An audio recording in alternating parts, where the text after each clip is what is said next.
Hello and welcome to yet another very exciting episode of your number one legal talk show, The Courthouse. The Courthouse is all about the law, concepts of the law, legal jargons, Latin maxims, and all the like. That is what we do on the show. I am Itohan Olomu-Agbodo. We'll tell you more after this break. Stay with us.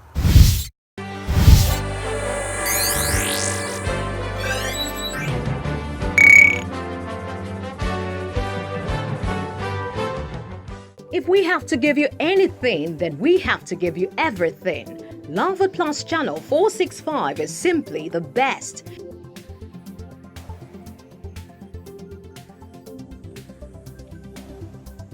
Because we have something for every member of the family. So dads, keep the team spirit going on with our intriguing sport highlights and reviews. And moms, cooking is never boring when you have our intriguing drama series. And for all your lovely kids, just sit and enjoy. This, and oh this. I told you, we have something for everyone. Because we are indeed all about you. So keep it locked on Love Plus Channel 465 on Star Times.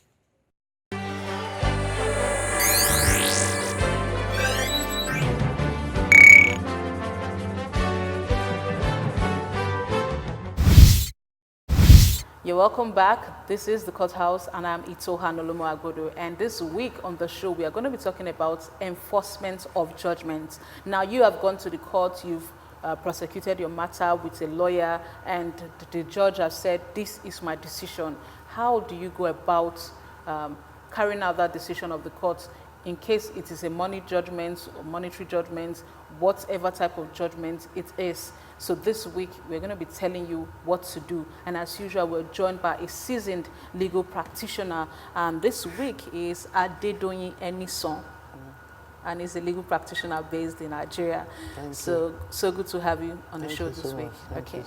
So, as I said, you've gone to the court. The judge has said, this is my judgment. Yeah. And at the end of the day, what are parties supposed to do when the court reaches a judgment? Okay, so essentially when you have a judgment in your favor as a party, so judgment you can be the one that initiate the matter in court, but the judgment might be against you. So you can be the one that initiate the matter in court, it can be in your favor. So when we say judgment in your favor, it doesn't necessarily mean that the person that initiates it is always having the judgment in its favor. So basically, it's a judgment creditor is the person who has a judgment in his favor, while the judgment debtor is a person who has judgment against him.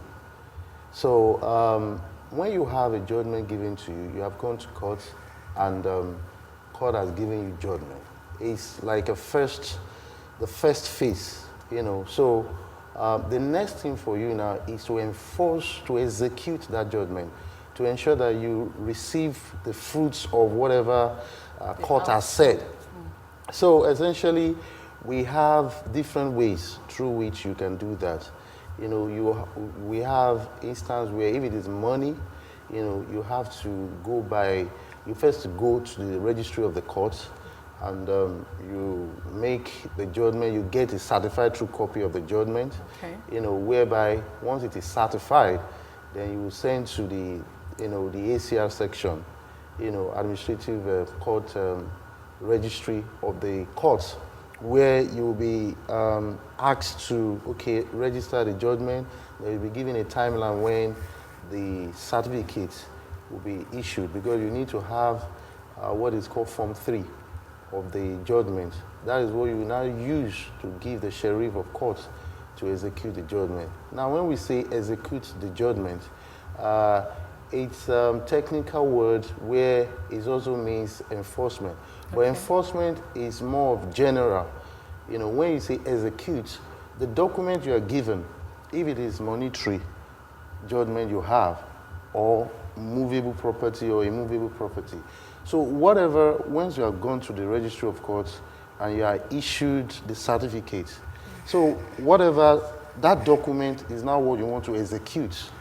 So it's under the category, enforcement is like the general term, while execution is until you have been given that document of enforcement, then you now execute it.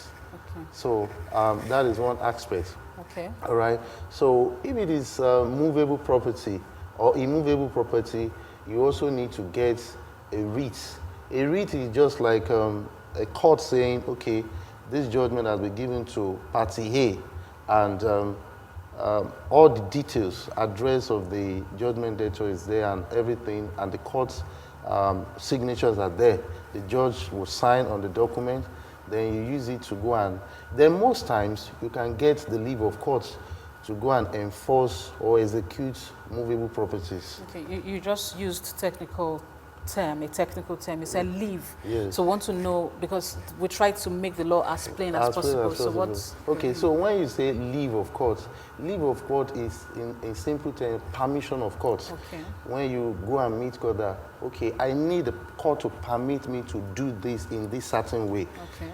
Outside the normal general way that I could have done it. Okay. So that leave of court is like court permitting, is a permission from court. So essentially you've gotten the judgment. So once you have the judgment, you can go by way of writs that I mentioned to execute monetary, to execute immovable property or movable property. Okay. Then you can also go by way of garnishee proceedings. Okay. You know, garnishee proceedings is where Party A and Party B. Party A has won a decision against Party B, but Party B does not have the money. So, but Party B, a certain Party C, who is not in the matter, owes Party B, who is a judgment debtor. So the court, at the instance of the judgment creditor, would invite the third party to come in, to come and show cause that, okay, you are owing this judgment debtor, someone that judgment has been given against. So the court will come, invite that third party to come in to a proceeding that is a special proceeding called garnishee proceedings. Okay. So in that instance, that money that is being owed to Party B, the court will convert it to the judgment creditor's money, whatever money that it is, the judgment creditor. Because, you know, now that you've mentioned the garnishee proceedings, yes. Recently we heard about the case of Enisan and yes. GTB, and yes. saying this person is owing a sum of money. Yes. Yes. So that's about enforcement of judgment. Yes. So, yes. So fun enough, interesting enough rather, I'm kind of privy to, a team of lawyers that are in that matter for GTB. Now, what happened, there was a time when, Enisan went into the media and say GTB is owing him 8 billion. Okay. Now, you see, that is why law, as some people will say, is an ass. What happened is that if you have come to court to say, okay, this person is owing you money, and you must give specific details. You must tell the court that certain amount of money is in so-so account of third party C or whatever. So you must not give the court a wrong information. Now, if you give the court wrong information, which was what happened in the case of lawyers representing GT. So lawyer representing GT said, okay, Enisan owes us a certain amount of money, and we want to go and get it from so-so a bank.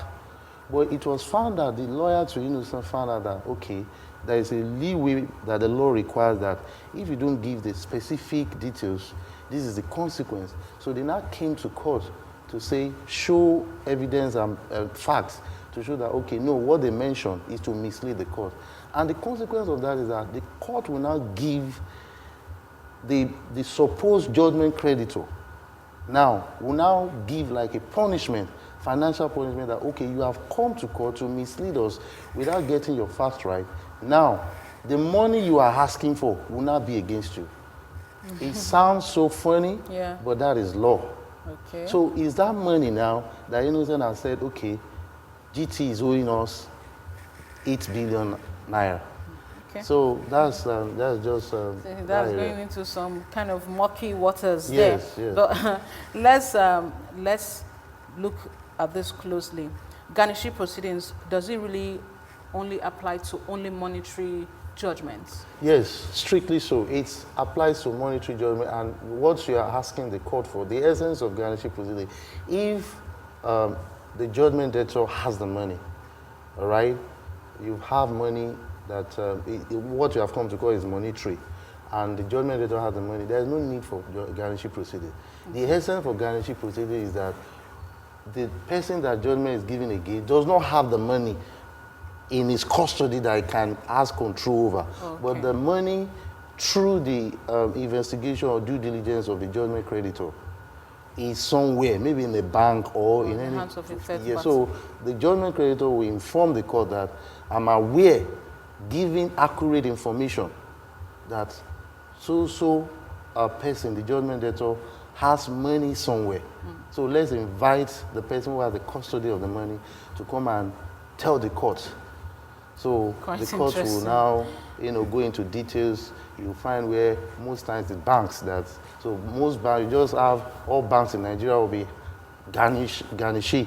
So they will come. If you have money, you say, this person does not owe me money, you go. But once there is a 0 or 1 naira in the pay, that 1 naira will be taken until the money is gathered.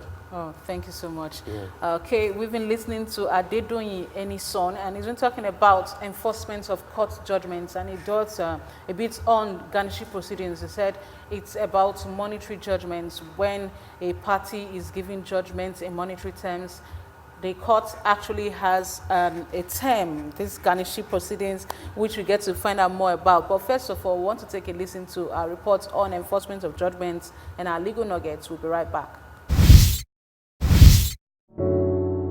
The recognition of a foreign judgment occurs when the court of one country or jurisdiction accepts a judicial decision made by the court of another foreign country or jurisdiction and issues a judgment in substantially identical terms without rehearsing the substance of the original lawsuit.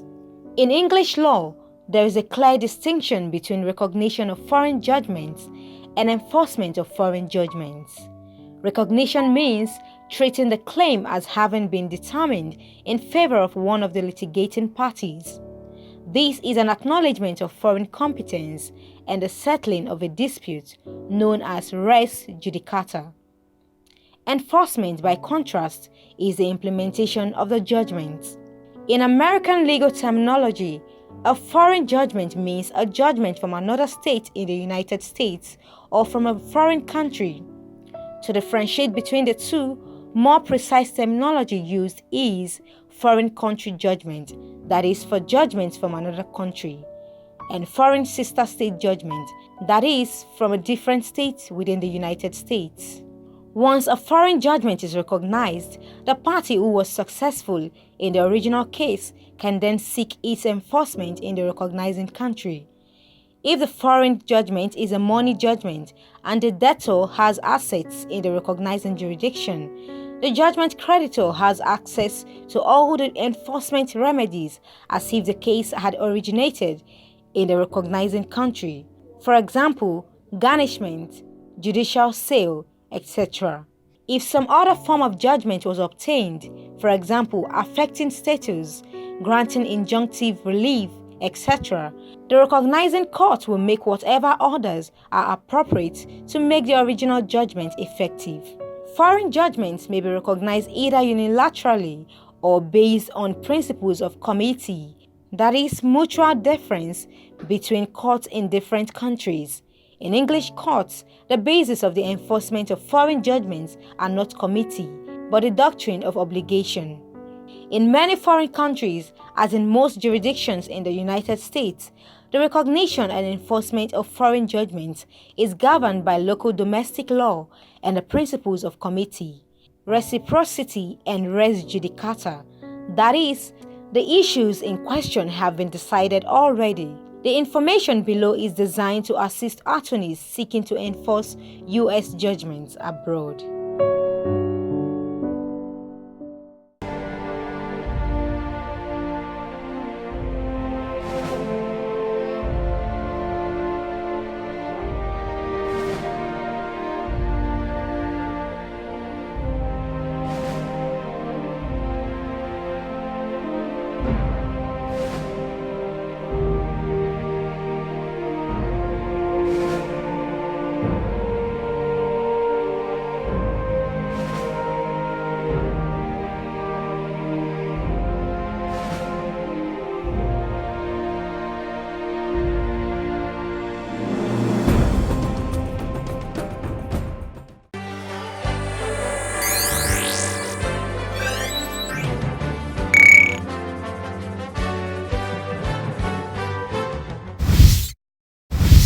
welcome back. If you just joined us, this is the courthouse, and this week we are talking about enforcement of court judgments. And our panelist this week is Adedoyin Enisan, who's been talking about how to go about enforcing a monetary judgment. You mentioned garnishee proceedings and the fact that the money may be in the hands of a third party. Yeah, exactly. So now I obtain judgment from another jurisdiction, that is another country, and probably the judgment debtor is in this place. Yes.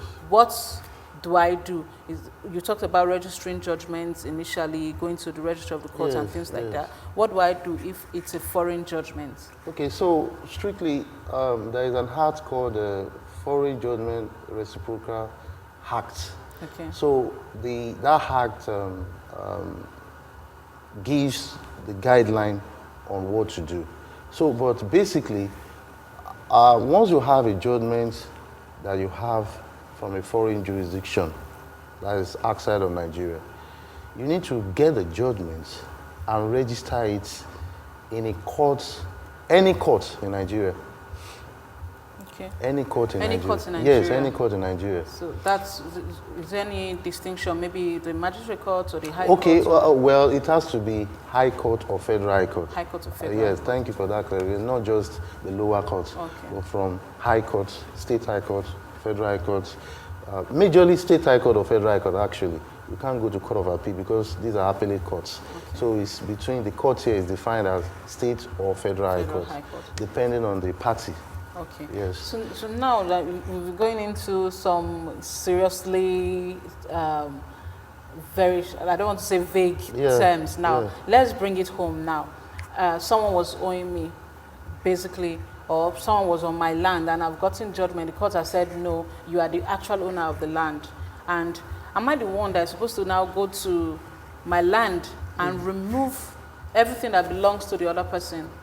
As in bring it home, bring this enforcement of judgment home to us. When it comes to land, right? Land, yes. Okay. So now, once you have a judgment in land disputes, first of all, there is a term in law which says whoever owns the land owns whatever is on it. So, thank you. I was just being careful of not to mention. I said that.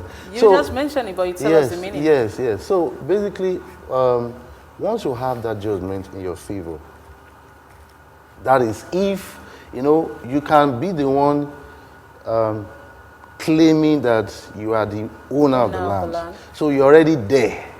But if you are the one that owns the land, but you are not in possession, so you now have to now enforce that judgment.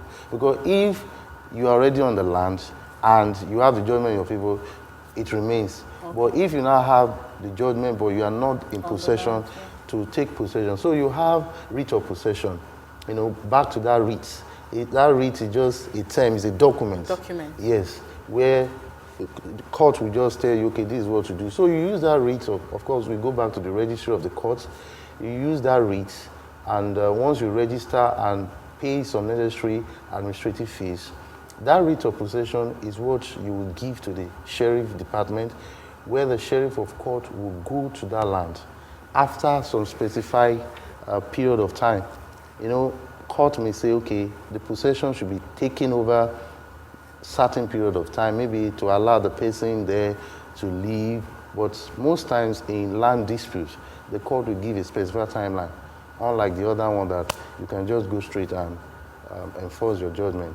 So once that timeline is given and it has lapsed, you can now involve the sheriff of course with the writ of possession to go there and enforce your judgment. But the way it's going now, it's even looking like it's so cumbersome because you've spent so many months in court. You're not thinking that, oh, you've gotten judgments. Yes. It's time for me to reap the fruits of my labor. Yeah. And at the end of the day, you still have to go to the registry, go to this, that. So in terms of that, looking at that aspect, is there any area of reform you want to see in our laws or any advice you want to give to us in terms of enforcing this topic, enforcement of judgments?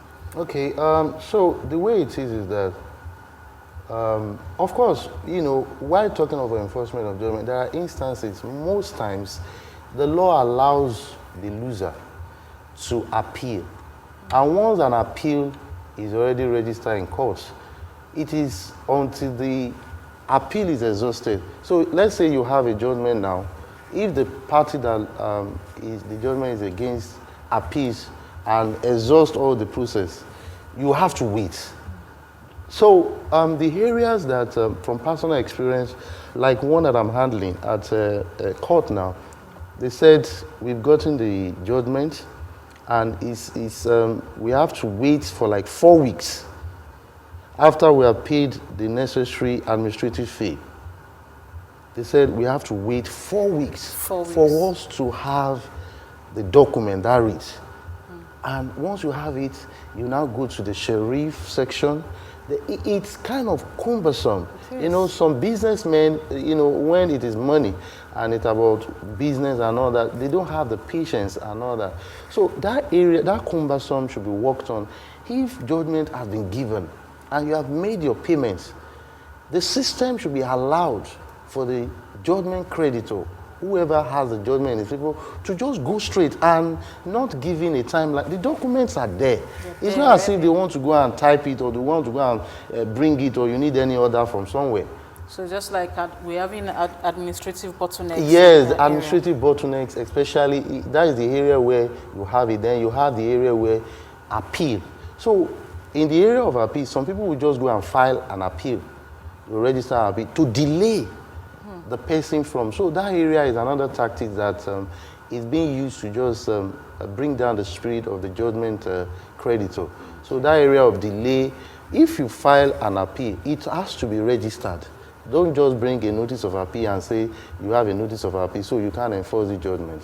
Okay. So it's now left for the judgment creditor to ensure that act fast. You must act fast. Don't wait for the judgment debtor to bring you any application that will frustrate your judgment. Okay, thank you so much. Quite interesting. You know, you were talking about quid plantato solo solicitude. You were saying it in English. You didn't want to. Because we have another segment, the Bible segment. We share Latin maxims and their meanings. Okay. So you can tell us as many Latin maxims as you like now. Okay. As far as you give us the meaning.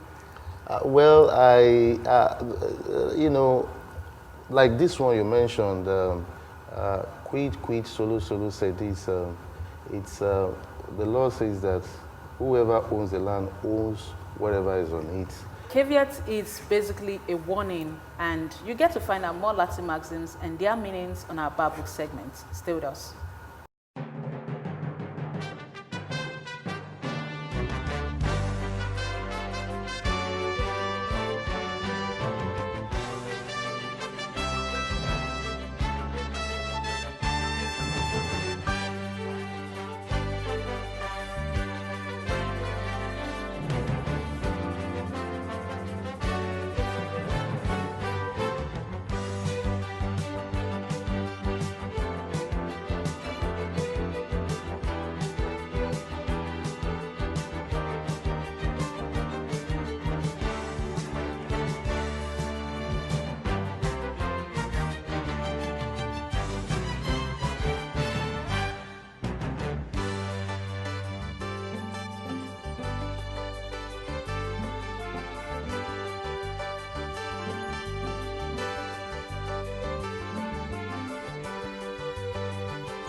Well, keep your questions coming in. We have legal experts that would always provide answers to those your questions. And at this time, I must say a big thank you to Enisan Adedoyin. Thank you for making out time to be with us at the courthouse today.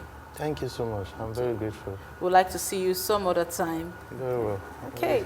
So for updates, for comments, you can log on to our website on www.loveapplause.tv. You can send messages to the numbers that'll be showing on your screen now, and to your you can send your email to info@loveapplause.org. I am Olomu-Agbodo, and I say, don't just get mad. Go get a lawyer. See you next week.